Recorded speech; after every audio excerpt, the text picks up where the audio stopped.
एक ही दिन पड़ रहा है। यहाँ के लोग त्रिवेणी का स्नान करने के लिए प्रयाग जाते हैं, पर मेरे भोलेनाथ ने पूरी त्रिवेणी यहीं बना दी है। सोमवार की प्रदोष पड़ती है तो शंकर भगवान कैलाश पर निवास करते हैं। हमारे यहाँ कहते हैं सोमवार की जो प्रदोष पड़ती है वो इच्छा पूर्ति करती है। मान लो आप प्रदोष का व्रत नहीं कर सकते, आप अगर व्रत नहीं कर सकते तो प्रदोष के दिन, प्रदोष काल में शाम का समय सूर्यास्त का कुछ पल, कुछ घड़ी के पहले से लेकर बाद तक का प्रदोष काल के अंतर्गत आप शंकर जी के मंदिर में जाकर एक लोटा पानी, 5 बेलपत्र भी अगर समर्पित करते हैं तो संपूर्ण प्रदोष का फल आपके भाग्य में प्रबल हो जाए। एक निवेदन सभी श्रोता बहन भाइयों से, कथा आस्था चैनल पर जो सुन रहे हैं, फेसबुक यूट्यूब पर जो सुन रहे हैं और पंडाल में बैठकर जो सुन रहे हैं, जिस दिन दिल से हारो ना, थोड़ी तकलीफों में अगर घिर जाओ, तकलीफें आ जाएं, कष्ट आ जाए, तकलीफें जिस दिन तुम्हारे भीतर बहुत ज्यादा मात्रा में आ जाए, उस दिन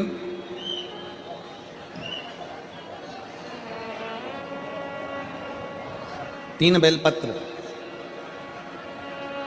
एक बेलपत्र में पीला चंदन, बीच वाली पत्ती। जिस दिन तुम्हें लगे कि मैं बहुत दुखी चल रही हूं और मेरा काम हो ही नहीं रहा, बहुत तकलीफ की जिंदगी चल रही है, कोई हाथ पकड़ने वाला नहीं है, कोई संभालने वाला नहीं है और बहुत तकलीफ हो रही, बहुत तकलीफ। उस समय पर एक बेलपत्री के बीच वाली पत्ती पर पीला चंदन, दूसरी पत्ती पर लाल चंदन और तीसरी पत्ती पर 11 चावल गीले, पानी में उसको थोड़ा सा भिगो लें या धो लें, 11 चावल गीले शिव जी की उस पत्ती पर रखें। सबसे पहला पीला चंदन का बेलपत्र, दूसरे नंबर पर लाल चंदन का बेलपत्र, तीसरे नंबर पर जो 11 चावल आपने धोकर रखे हैं वो हाथ की हथेली में रखना है और हाथ की हथेली में रखकर अपनी कामना कर कर भगवान शंकर से विनय कर कर पंचाक्षर मंत्र नमः शिवाय या षडाक्षर मंत्र ओम नमः शिवाय या श्री शिवाय नमस्तुभ्यम बोलकर उस बेलपत्र पर सीधे हाथ में रखकर उल्टे हाथ का स्पर्श कर कर बाबा से अपने मन के भाव कहकर शंकर के शिवलिंग पर उसे समर्पित कर दीजिए। एक ही लोटा जल, जहां से जल बहता है अशोक सुंदरी वाली जगह, एक ही लोटा जल, जहां से जल बहता है उस जल बहने वाली जगह पर 3 बार उस जल को अपनी कामना कर कर श्री शिवाय नमस्तुभ्यम या पंचाक्षर मंत्र या षडाक्षर मंत्र बोलकर 3 बार उस स्थान पर गिरा दीजिए। गिराने के बाद में बाबा से विनय कर कर अक्षत वाली जो बेलपत्र है, एक बेलपत्र और एक अक्षत उसमें से अपने लिए लेकर आ जाओ। उसको 2 महीना 3 महीना अपने घर में रखिए। जितना भी दुख है धीरे धीरे बाबा समाप्त कर कर खुशियां घर में लेकर आता ही है। दुख समाप्त होगा, खुशियां घर में आएगी जरूर। जो बेटियां ससुराल में दुखी हैं, बहुत कष्ट में हैं या आपस में सामंजस्य पति पत्नी का नहीं बन रहा है या कोई विवादित वाली बात है, तो निवेदन है तलाक पर बात को लेकर मत जाना। एक बार बाबा देवाधिदेव महादेव का एक भाव जरूर प्रकट करना।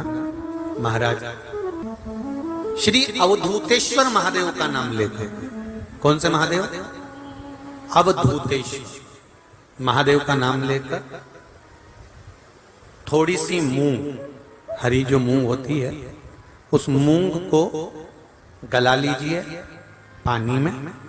गलाने के बाद में उस मूंग को शिव मंदिर में ले जाकर भगवान जो नंदीश्वर विराजमान होते हैं वहां रखकर 7 बेलपत्र उस मूंग पर चढ़ा दीजिए। चढ़ाकर बेलपत्र मेरे देवाधिदेव महादेव को अवधूतेश्वर महादेव के नाम से समर्पित कर दीजिए। वो मूंग उठाकर गौशाला में या आपके रोड पर कोई नंदी दिख जाए या गौशाला में कोई नंदीश्वर हो तो उस नंदी को वो मूंग खिला दीजिए थोड़ी सी।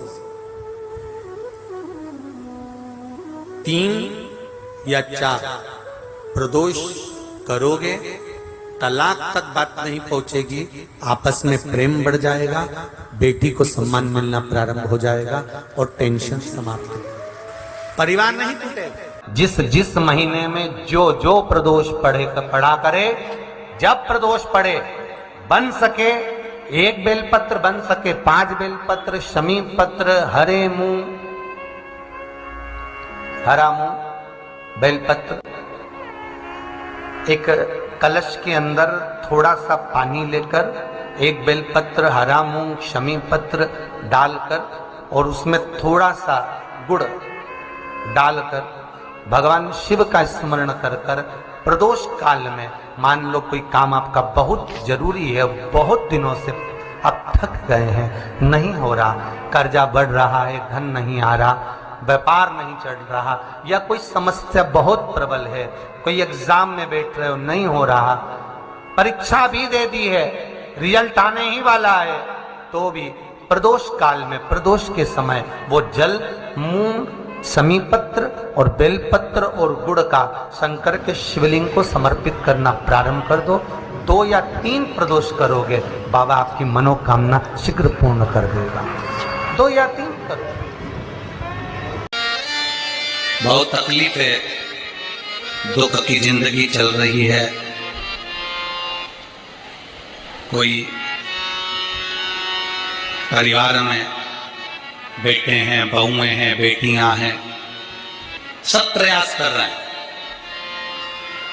बेटे भी प्रयास कर रहे हैं, बहू भी प्रयास कर रही है, बेटी भी प्रयास कर रही है कि मुझे कोई अच्छा जॉब मिल जाए, मैं उन्नति की सीढ़ी पर चढ़ जाऊं, मैं बहुत आगे बढ़ जाऊं। और बेटा बेटी बहुएं अगर आगे नहीं बढ़ पा रही है तो शिव महापुराण की कथा कहती है कि एक कार्य करिएगा, एक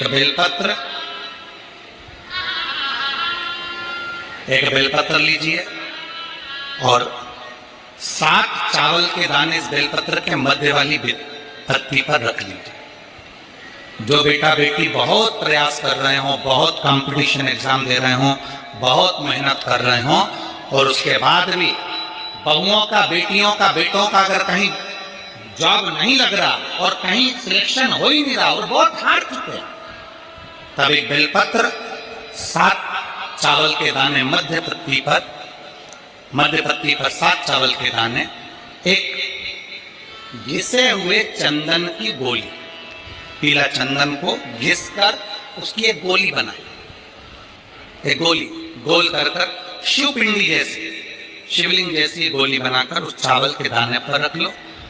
एक स्थान पर रखकर घर के अंदर ही उसका पूजन कर लो। और पूजन करना है वही जो आप घर में सामग्री, आपके रोली, चावल, मोली, हल्दी, उससे पूजन कर कर, दिए से आरती कर कर, ऐसी कैसी ही बेलपत्र अशोक सुंदरी वाली जगह पर, थोड़ा समझिएगा, अशोक सुंदरी वाली जगह मतलब जहां से पानी बह रहा है उस ओर इस डंडी को रखना और ऐसी कैसी पत्ती अशोक सुंदरी वाली जगह पर रख दीजिए।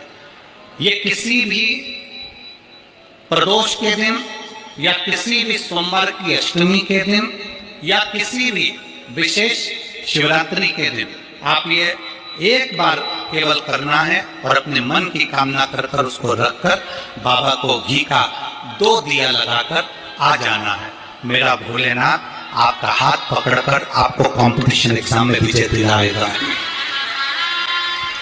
पर मेहनत करना नहीं छोड़ना, परिश्रम करना नहीं छोड़ना, संघर्ष करना मत छोड़ना। अपनी मेहनत को 4 गुना करना है, अपने परिश्रम को 4 गुना करना है, अपने कर्म की लगन को बढ़ाना है। जितने घंटे पढ़ाई करते थे उससे 2 घंटा और बढ़ाओ, जितनी मेहनत करते थे उससे 4 घंटा की मेहनत और बढ़ाओ। और साथ में 7 अक्षत एक चंदन, पीले चंदन की एक शिवलिंग जैसी आकृति, छोटा सा शिवलिंग जैसा भाग रखकर घर में उसका पूजन कर कर, घी का दिया से आरती लगाकर, बाबा की आराधना कर कर, दिल से कामना कर कर बाबा से वो ले जाकर ऐसे के सही पत्ता अशोक सुंदरी वाली जगह, अशोक कुंज सुंदरी की जगह जानते हो? ये जो जगह है, ये जो जगह दिख रही है, मेरा निवेदन है चैनल वालों से थोड़ा उसको दिखाने का प्रयास करें। ये जो जगह है, ये शिवलिंग है, इधर शिवलिंग है, और शिवलिंग के साइड में जो जगह होती है जहां से पानी बहता है उसको अशोक सुंदरी की जगह कहते हैं। तो इस स्थान पर इस बेलपत्र को, इस बेलपत्र की डंडी पानी बहते समय, बेलपत्र की डंडी है वो पानी बहने के स्थान पर हो, उसको रख दीजिए, 2 घी के दिए लगाकर, और घी के दिए का स्मरण करें। दोनों दिए गोल बत्ती के नहीं होंगे, दोनों दिए लंबी बत्ती के नहीं होंगे। जो 2 दिए आप लगाएंगे, एक गोल बत्ती का होगा, एक लंबी बत्ती का होगा। गोल बत्ती क्या बोलते हैं यहाँ पर? फूल बत्ती। यहाँ फूल बत्ती बोलते, तो गोल बत्ती मतलब फूल बत्ती, और लंबी बत्ती, लंबी वाली बत्ती। 2 दिए लगाना है, एक जगत जननी का, एक बाबा विश्वनाथ का। दोनों दिए आप रखकर बाबा को प्रार्थना कर कर दिल से आइए, मेरा शंकर आपकी कामना पूर्ण करेगा, और पत्र व्यासपीठ पर जरूर आए अवश्य। शिव को प्रिय है पुष्प में आंक का पुष्प, जो आंकड़े का पुष्प होता है शंकर को बड़ा प्रिय है।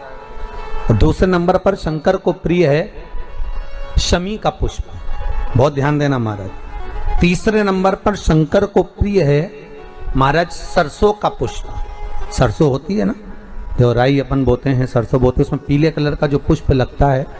हमारा तो निवेदन रहता है जब तक सरसों आए तो प्रयास करा करो कि सरसों के 108 पुष्प शंकर भगवान पर चढ़ाना प्रारंभ कर दो। महाराज ये पक्का है कि वर्ष भर कोई बड़ी बीमारी आपको घेर नहीं सकती अगर सरसों के फूल शिव को चढ़ रहे हैं तो।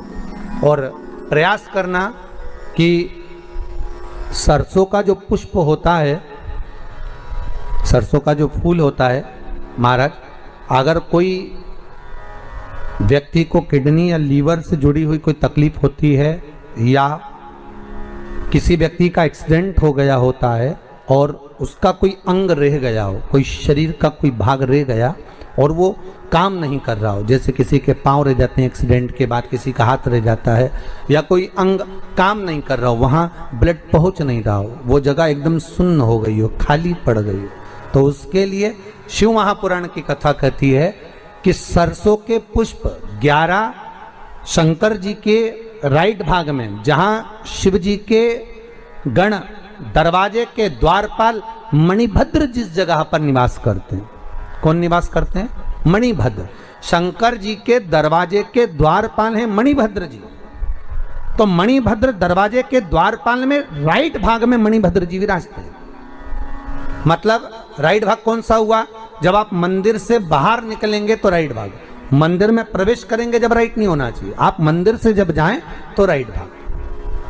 मतलब आप मंदिर से राइट से जाएंगे तो शंकर जी का भी राइट हो जाएगा, क्योंकि शिव जी ऐसे बैठे हैं तो शंकर जी का भी राइट हो गया, देवता उनका भी राइट हो गया, तो राइट भाग सीधा हाथ मणिभद्र जी का स्थान। 11 सरसों के पुष्प मणिभद्र के उस द्वार पर आप रख दीजिए, और मणिभद्र के द्वार पर रखकर अंदर जाकर 108 वापिस जब आप बाहर निकल रहे हैं, ये पुष्प आप रखने के बाद एक बार बाहर जाएंगे, फिर वापिस आएंगे मणिभद्र के रखने के बाद, और अंदर जाकर 108 सरसों के पुष्प शंकर को समर्पित करेंगे महाराज। उस सरसों के पुष्प जो शिव जी को आप समर्पित कर रहे हैं उसको वापिस लेकर आएंगे, श्री शिवाय नमस्तुभ्यम बोलकर उस सरसों के पुष्प को महाराज सरसों के तेल की बोतल में उसको डाल लीजिए। शंकर भगवान को किसी भी प्रदोष में, शाम के समय प्रदोष काल में उस तेल को वापस ले जाकर चढ़ा दीजिए शिव जी को, उसको वापस लेकर आ जाइए। उस तेल का प्रयोग आप नाभि में डालिए, और जो शरीर काम नहीं कर रहा उस स्थान पर कम से कम 15 दिन 20 दिन तक उसकी मालिश करना प्रारंभ करिए। बाबा चाहेगा तो चलाने का प्रयास कर देगा और वो अंग, वो शरीर काम करने लगेगा। मणिभद्र का स्मरण, श्री शिवाय नमस्तुभ्यम, सब बोलिए एक बार जमकर, श्री, अरे पहले बोल दिया, हमारे साथ तो बोलो, श्री शिवाय नमस्तुभ्यम। भगवान शिव के मंत्र का स्मरण कर कर करते सरसों का जो पुष्प है उसमें आनंद की अनुभूति है।